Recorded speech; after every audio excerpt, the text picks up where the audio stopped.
네, 북한이 코로나19 감염이 의심되는 탈북민이 월북했다면서 최대 비상 방역 태세를 선포했다고 어제 북한 매체가 보도했습니다. 우리 군은 뒤늦게 월북 사실을 공식 확인해서 군인 경계 태세가 또 도마 위에 올랐습니다. 네, 오늘 전문가와 함께 관련 내용 짚어보도록 하겠습니다.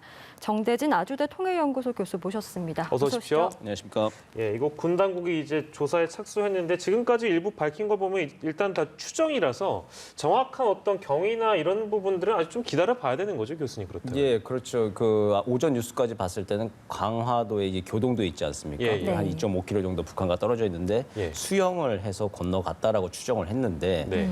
조금 전 이제 속보를 보면은 이제 교동도가 아니라 네. 강화도 쪽에 철책 밑에 배수로를 통해서 빠져나갔다. 네. 그러니까 철책은 건드리면 이제 울리게 돼 있거든요. 감시 예, 체계가. 예. 근데 철책을 건드리지 않고 배수로를 통해서 빠져나가서 이제 수영을 해서 북으로 넘어갔다라고 지금 추정을 하고 있는 것으로 보입니다. 예. 네, 이 강화도 배수로의 경우에는 사실상 그 귀순의 단골 루트라고 알려지고 있더라고요. 실제로 그렇습니까? 이게 영화에서도 많이 상상력이 가미되어서 좀 소재로 많이 쓰였던 것이죠. 예. 그러니까 우리가 뭐 금기되어 있는 지역에 거기를 이제 몰래 왔다 갔다 하는 탈북민들이나 이제 전문가들이 있다라고 예. 하는 게 영화의 단골 소재, 드라마의 단골 소재로도 쓰였던 겁니다. 예. 그 이번에도 실제로 여러 가지 정황들을 봤을 때 이 월북한 것으로 추정된 이 김모 씨가 17일 날 밤에 자가 차량으로 이동을 했다가 예. 택시로 18일 새벽 한 2시 20분경에 이제 적경 지역에 내려서 거기서 이제 가방을 유기하고 예. 그리고 이제 배수를 통해서 나갔다라고 하는 건데 이게 이 그 월북한 김모 씨가 올 때 2017년대 그 탈북해서 남으로 올 때도 이 루트를 이용했다라고 합니다. 그러니까 네. 수용을 해서 넘어왔다라고 하는데 네네. 돌아왔던 길을 되짚어서 간 경험을 살려서 갔다. 그런 면에서 보면은 단골 루트라고 이름을 붙여도 뭐 무방할 것 같습니다. 지금 상황에서. 이런 일이요? 근데 이제 저는 좀 개인적으로 잘 모르니까 이게 얼마나 이런 일이 좀 자주 있다고 봐야 되는지도 궁금하고 이게 보도에 따르면 뭐 지금까지는 뭐 추정입니다만 헤엄쳐서 저렇게 월북 월남이 가능하다면은 지금 이 비단 이 사례뿐만 아니라 다른 사례도 충분히 있을 수 있지 않을까라는 의심도 가능해서요. 얼마나 이게 좀 자주 있는 일이라고 봐야 돼요? 이게 이제 통계가 안 잡히는 일이죠. 사실은 안 그렇습니까? 잡히는 일인데 예. 1945년도 우리 광복 이후에 사실상 이제 남북이 갈라지고 분단이 되었을 때도 저 한강 하구 지역을 수영을 해서 넘나들었던 청년들의 기록들이 있어요. 사실은. 그렇습니까? 예, 그때부터 기록들이 좀 비공식적으로 있었고 예. 그리고 최근에도 오늘과 같은 사태도 있었을 뿐만 아니라 네. 최근에도 뭐 여러 가지 이제 월북을 할 때 저 루트를 이용한 것으로 예. 미확인 보도죠 다. 이제 공식적으로 저런 루트가 있다라고 하는 거 확인되지는 않으니까 예. 다 미확인 보도들이 굉장히 좀 있고 예. 지금 2010년대 이후에 남해에 있다가 월북한 이제 그 탈북자들이 한 30여 명 추정이 되는데 예. 뭐 저 루트를 꼭 이용한 게 아니고 다른 뭐 루트를 이용하기도 했지만 상당수가 아마 좀 관련이 돼 있지 않나. 육지로 가는 것보다는 훨씬 더 많은 빈도가 있는 것으로는 추정이 됩니다. 네. 예. 만약에 저게 단골 루트였다고 하면 왜 우리 군 당국이 포착하지 못했을까? 그 부분에 대해서도 지금 비판이 나오고 있는 것 같습니다. 월북 사실을 뒤늦게 북한의 보도를 번 뒤에 이제 밝혀진 거거든요. 이에 대한 비판은 좀 피하기 어려울 것 같은데요. 피하기 어려울 것 같습니다. 이게 군에서 이제 작전 실패는 인정해도 경계 실패는 안 된다라고 하는 게 이제 금원처럼 이렇게 돼 있잖아요. 예. 지금 경계 실패한 것이기 때문에 이게 뭐라고 할 말이 없는 것 같은데 네.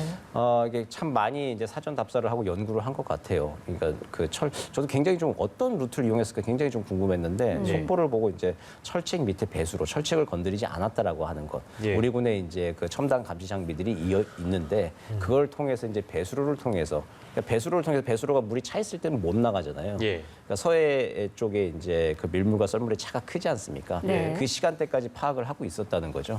그 시간대 배수로가 비어 있을 때 그 배수로를 통해서 나가서 이제 좀 강 쪽을 건너서 이제 한 1km 이상을 수영을 해서 넘어간 것이다. 지금 그렇게 추정할 수밖에 없는 것 같습니다. 네. 예. 아무튼 뭐 이제 이런 부분들은 아무래도 군 당국이 공식적으로 인정을 했기 때문에 이런 일이 당연히 없어야 되는데 의아한 점들이 뭐 아무튼 여러 가지 좀 남아 있는 것 같긴 합니다. 자, 그리고 지금 특정한 사람이 24세 김모 씨고요. 이제 이 사람 같은 경우에는 성폭행 혐의로 경찰 조사받고 있다가 구속영장까지 발부가 됐다는 거예요. 그러니까 이제 이런 경우 같은 거는 당국들이 다 파악을 하고 있을 텐데 이렇게 넘어오신 분들 같은 경우에는 보통 한 5년 정도 신변 보호를 한다고 들었는데 넘어오지가 얼마 안 됐기 때문에 이게 다 파악이 됐을 상황이었는데 왜 이렇게 뒤늦게 또 알려지고 있는 건가? 이것도 좀 지적 사항이 분명한 것 같습니다. 그렇죠. 경찰 수사를 받았고 예. 구속영장이 이제 청구됐다라고 하면은 당연히 이제 그 신변보호 전담 경찰관이 붙거든요. 탈북자한테. 그 신변보호 전담 경찰관이 좀 밀착 마크를 했었어야 되는데 그 지금 행적을 좀 놓친 거죠. 이런 면에서도 좀 아마 좀 책임을 피하기 좀 어려워 보이는 상황인데 예. 열악하긴 합니다. 그 탈북자 신변보호 전담 경찰관들의 이제 근무 환경이 열악하긴 합니다. 예. 그러니까 밀집해서 그러니까 서울과 수도권 지역에 탈북자분들이 많이 사시기 때문에 초창기에는 이제 그 경찰관 한 분이 수십 명에서 수백 명까지 관리를 하게 돼요. 예. 네. 그럼 참 마크하기가 좀 힘들고 지방 소도시 같은 경우에는 뭐 한 7, 8명 돼가지고 사실 거기 지방 소도시에서 정착하는데 굉장히 많은 도움을 주고 잘 끈끈한 관계를 유지하는데 예. 김포 같은 경우에도 좀 탈북자분들이 좀 많고 그리고 좀 어떤 사연이 있었는지 좀 더 조사를 해봐야 되겠습니다만 예. 분명히 이제 7월 17일, 18일 사이에 그 행적을 놓치는 어떤 좀 뭔가 문제는 좀 분명히 있었다. 이제 그렇게 보입니다. 네, 뭐 여러 가지 허점들이 드러난 건데 사실상 북한 매체에서는 이 탈북민이 북한으로 돌아갔는데 코로나19가 의심이 된다라고 보도를 했거든요. 그동안 북한이 코로나 청정국으로 이제 좀 주장을 해왔었는데 이것을 빌미로 남측의 코로나 확산 책임을 돌리려는 거 아니냐라는 우려의 시각들도 나오고 있습니다. 앞으로의 외교적 파장은 좀 어떻게 예상을 하세요? 여러 가지 수가 있겠는데 아마 이거는 북한이 내부용으로 많이 정치적으로 활용을 지금 하고 있는 것 같습니다.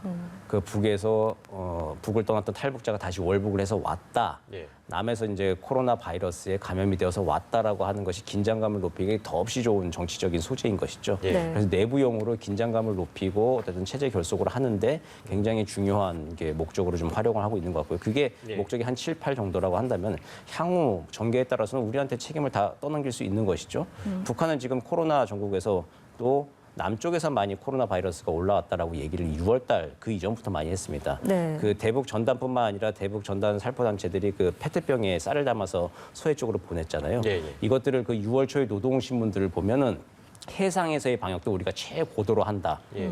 밀려오는 모든 것들을 다 걸러내겠다라고 하는 내용을 또 노동신문에서 굉장히 강조를 하고 있거든요. 예. 바로 이제 이 페트병에 담아서 온 쌀을 이제 겨냥해서 한 발언이다라고 추정이 되고 예. 실제로 지금 뭐 확인된 바는 아니지만 전해 들어온 전원들은 예. 그 페트병에 들어온 쌀을 가지고 밥을 지어 먹은 이제 북한 주민들이 뭐 이제 설사나 여러 가지 그 감염병 증세를 보여서 여기서 이제 얘기가 발단이 남에서 코로나 바이러스를 쌀과 전단 같은 거에 묻혀서 보낸다라고 하는 낭설이 북에 많이 퍼져 있다고 합니다. 예, 예. 이런 거 저런 거 모아서 지금 내부의 불만과 위기를 외부인 우리 남한테 넘기기에 지금 좋은 소재로 지금 활용을 하고 있는 것 같습니다. 예. 그러니까 이제 내적으로는 북한 내부로는 탈북하지 마라라는 메시지를 주기 좋은 소재라는 말씀이시네요. 그러면. 그와 동시에 이제 어쨌든 남한테 책임을 물을 수 그쵸. 있는 남조선에 물을 수 있는 그니까 좋은 소재로 지금 활용한 것 같습니다. 예, 네. 알겠습니다.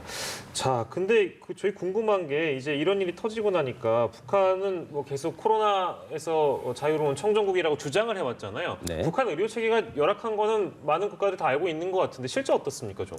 북한 같은 경우에 우리는 뭐 들어가 볼 수 없으니까 세계보건기구 평양 사무소장의 말을 이제 빌어서 파악할 수밖에 없는데 한 일주일 전쯤에요. 그 살바도르 평양 사무소장이 지금 한 1,117명 정도를 진단을 했다. 네. 근데 모두 음성이었다. 현재 한 610명 정도가 격리돼 있다라고 보고를 했습니다. 한 일주일 전쯤에. 근데 그 전에 뭐 이것만 보면 어쨌든 코로나 청정국인 상황이죠. 그런데 그 전에 한 4월 달쯤에 또 WHO 평양 사무소장이 보고하기로는 한 2만 5천여 명 이상이 그동안 격리가 됐었다라고 얘기합니다. 네. 그리고 또 격리 해제됐다라고 하는 건데 이거 그럼에도 불구하고 코로나는 지금 음성이에요. 전원 음성이고 아무도 한 명도 확진자가 없다라고 하는 건데 이게 이제 많은 전문가들이 이게 코로나를 제대로 진단을 못해서 이제 확진자가 진단조차 없는 못할 거 있다. 예, 그 확진자가 없는 것이지 정말 없을까라고 하는 의심을 좀 공공연하게 많이 하고 있죠. 예, 예. 그리고 지금 현재도 뭐 1,000명 이상이 지금 뭐 진단을 받았다라고 하는 거고 600명 이상이 지금 의심 환자로 격리돼 있다라고 하는 건 뭔가 좀 문제가 있다라고 이제 보여지는 건데 예.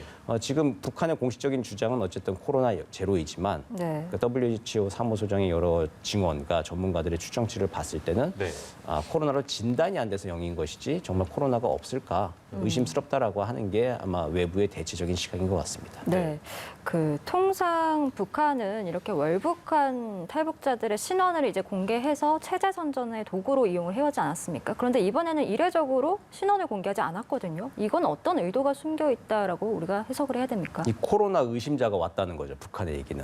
그럼 코로나 의심자가 왔으면 이 사람이 코로나 의심자다라고 신변을 밝히는 순간 이제 우리 쪽에도 데이터가 있잖아요. 그 네. 사람이 네. 진단을 받았는지, 어떻게 뭐 이제 진짜 걸렸던 사람인지 아닌지, 음성인지 양성인지 우리 쪽의 데이터에 바로 일치시킬 수 있는 것이기 때문에 아마 밝히지 않고 있는 것으로 보이고요. 예. 그러니까 2017년, 3년 전에 왔던 사람이 이제 넘어왔는데 여기에 이제 코로나라고 하는 이제 스토리를 입히는 것이죠. 예. 입혀서 이제 내부 결속도 하고 또 하나 또 남측에 이제 압박을 하기도 하는 동시에 네. 또 여기서 또 남측이 이제 코로나를 고리로 해서 뭐 보건의료 협력에 대해서 또 뭔가 또 뭐 대화 협력 제의를 하면은 네. 받아볼까 말까라고 하는 것도 나중에 또 생각해 볼 수 있는 예. 다목적의 지금 포석을 지금 깔고 있는 것 같습니다. 그 마지막에 그 말씀하신 그 부분인데요. 남북 간에 그러니까 이걸 어떻게 보면 하나의 기회로 얘기하는 여권 일각에서 이제 주장이 있었습니다. 이제 그 부분인 것인데 이참에 남북 간의 의료 보건 협력이 이상의 계기로 더 가능하진 않을까라는 이제 그런